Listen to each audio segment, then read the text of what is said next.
And so that's where we're going through the process to say, like, so right now I'm a nonprofit, but I'm paying taxes. That's the worst kind of nonprofit. So so anytime I go to do a filing online or something, they're like, yeah, this doesn't fit. This doesn't make sense as to like how you're constituted. We're a very like rare breed. Part of that does come from the fact that we are created by two health systems that are public. So Metro Health and MUSC, both public hospitals. And so while they had investment arms that invested in Ovatient and they can invest in for-profits, specifically the one that came through MUSC, the board it came through, they could only approve for a nonprofit. So Interesting.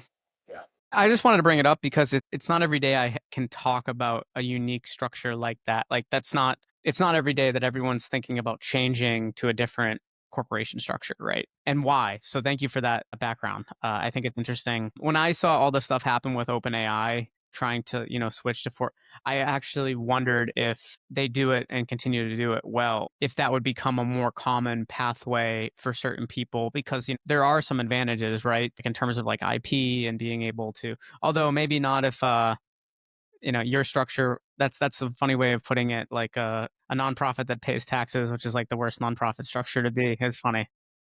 I think the unique piece here though is, and this is what I think from a differentiator, is that I think we have really high caliber team members that want to work for Ovation. One, because when they see it as a nonprofit, a lot of them are coming from health systems and they think about that mission. And so that's why they're willing to go that extra mile or think about like, hey, how do we take this one step further? How do we provide that connection? How do we get you connected to resources in the community around SDOH, things like that. So that's how and the fact that we're on Epic, that's why people are so interested, I think. High quality, team based care model, getting to work remotely, being on Epic. And at the same time, we're kind of going through this test case that some of our providers might actually then be able to qualify for student loan forgiveness. And because of that nonprofit status. So we're going through these things do weigh into what that model looks like. And to your point, I will say one thing that we're considering is, could it be a hybrid? Just like you said, like what could we do? Could there be different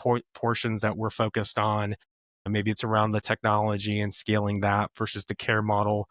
We're absolutely looking at what that model could look like so that we can take on additional investment and help to scale.